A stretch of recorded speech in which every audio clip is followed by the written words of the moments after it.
Yes, good morning mga ka-SP. So meron lang kami i-share sa inyo. Baka kasi mangyari rin po sa inyo mga sasakyan. Tulad na na-experience ni Sir Orfilia, no? Na ating suki. Matagal na. Sir, mga ilang taon na kita suki? Nung binili ko to, 2017. 17. So 7 years na, no? 7 years na namin suki si Sir Orfilia sa insurance, mechanical, body repair and painting, no? Eto ngayon, ano, sir, ano ba naging problema? Pakita mo nga, Sir Elmo. Ano naging problema niyang manibela mo? Hindi yung susi. Ayaw mabunot, na-stuck. Oh, ayaw mabunot. Oo. Paano ano, nung sinaksak mo? Saksak ko, pinandar ko. Oh. Tapos nung tatanggalin ko na, ayaw nang mahugot yung Ayaw susi. nang mahugot, nag-lock. No? Usong-uso pa naman yung lock ngayon. Parang may alam nga rin na. So, ayan ano, nag-lock siya, inon mo na, nung, pero na-start mo? Umi-start siya. Okay. Kaso lang, ayaw talagang mahugot. Nung in-off mo na yung engine mo, ayaw na mahugot. Anong ayaw mahugot? Di ba, ibabalik mo pa yan sa unlock? Mayroon pa siyang isang click dapat pabalik. Pero hindi na siya. Ayaw na mag-click, pabalik. Okay. So, ito ngayon mga ka-SP, ang tinutuklas natin na as in talaga kasing bago sa... Ngayon lang kami naka-experience, no? Marami na kami na-experience na problema ng sasakyan. Naayos namin lahat, no? Mga pamakina, under chassis, interior. So, ito ngayon, kakaiba kaya ginawa natin ang vlog, no? So, Sir Chris, ano nakita mong problema dyan? Yan. Bali. So, mga ka-SP, ako nahawak ng camera, ha? Bali itong may spring na to, sir. Yan. Okay. Kanina, yan, paghugot ko, may nakakalso yan na parang itong stick na to. Oh. So, kaya hindi siya pumupush.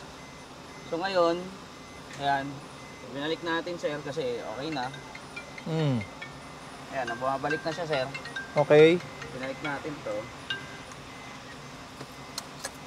So, nahuhugot na. Nahugot na. Oo.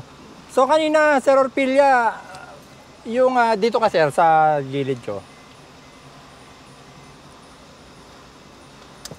So, ito, in-start mo kanina, nakaganyan, umi-start naman. Start.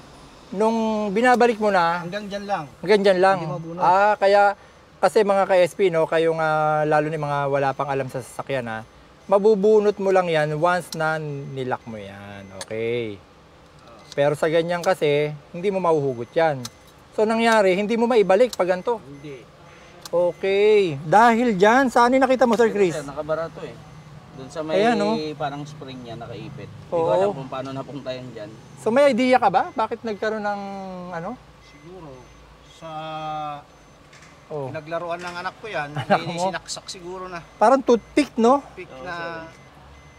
Okay, Wala so... rin akong idea kung siguro paano na ipasok yung Oo. na yan dyan.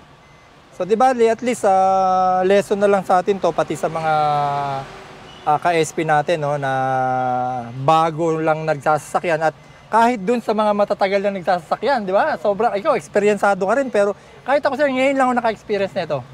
No, kaya sabi ko, i-vlog natin to para maraming matuto. So, kayo mga ka-SP, pag na-experience nyo yung ganyan, pumunta na lang po kayo sa, ano bang term? Ayoko sabihin yung expert, no, kasi pangit naman, no, na expert kami, no. Pero syempre, ito na po yung career namin na meron kaming talyer since 2005, insurance, lahat. So, madali naman po yan. May mga mekaniko po tayo. Okay? So, yun lang. Sana natuto kayo mga ka-SP. Pag may problema, magtanong lang sa amin. Dalhin ang mga unit nyo sa amin. Sir Orfilia, maraming salamat ha. Pumayag kami vlog. Sige, maraming salamat. Majesty Driving School. Dito ay tiyak ka na matututo. Majesty Driving School. Palagi kang safe sa kada biyahe. Mga dami na magturo ng disiplina. Maging responsable sa manibela.